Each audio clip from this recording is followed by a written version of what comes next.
Hello and welcome to another fun-filled edition of Adam's Music Box, where today I want to wish a very happy birthday to Phil Mogg, the leader and last man standing in one of the absolute best, if not the best, hard rock bands of all time.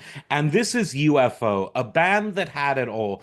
They had melody, they had virtuosity, they had, a backbeat you can't lose them, wonderful writing, intensity, drama, and they all did it without ever really becoming part of the, dare I say, the musical snob conversation. The musical snobs that tolerated Zeppelin, barely tolerated Purple. Okay, they didn't tolerate Uriah Heep. They had no time for UFO, which is really a shame because they were so good. But the fans loved them.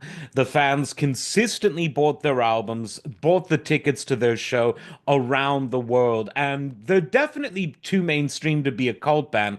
But sometimes it feels that the devotion that UFO fans have to the band is sort of cult-like. And of course, you've got the classic lineup of Phil Mogg, of course, Andy Parker on drums, the great Pete Way on bass, and the legendary Michael Schenker on guitar. Later on, Paul Raymond joined in on keyboards, sort of rounding out that classic lineup. But I would say that they were one of the few hard rock bands that was able to lose their lead guitar player without losing a step. Because when Paul Chapman came in on lead guitar in 1980, beginning with No Place to Run, they didn't lose a step. Now, Paul already had a band whose two albums I think were great, and this was a band called Lone Star. And when he joined UFO, just everything kept going. I know Michael Schenker is wonderful, and he went on to form his own band that was great, but UFO kept going so incredibly strong.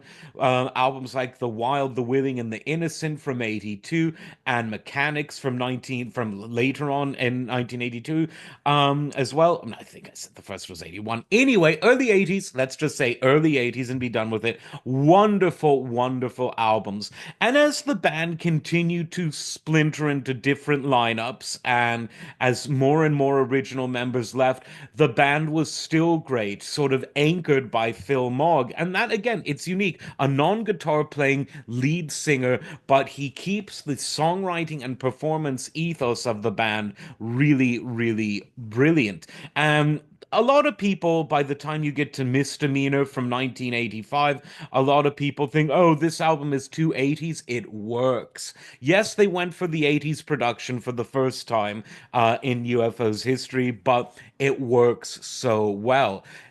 Everything they did really worked well. And as I said, well, every member of the band was important, and the people who came in and out of the band were important. When it comes to someone that anchored the band and who really was the beating heart and soul of the band, that was Phil Mogg. And while he's pretty much retired from music, I think he's one of the best frontmen ever. He knew how to do it. And again, one of the best, if not the best, hard rock bands ever. As always, like, subscribe, and we'll see you next time. Take care.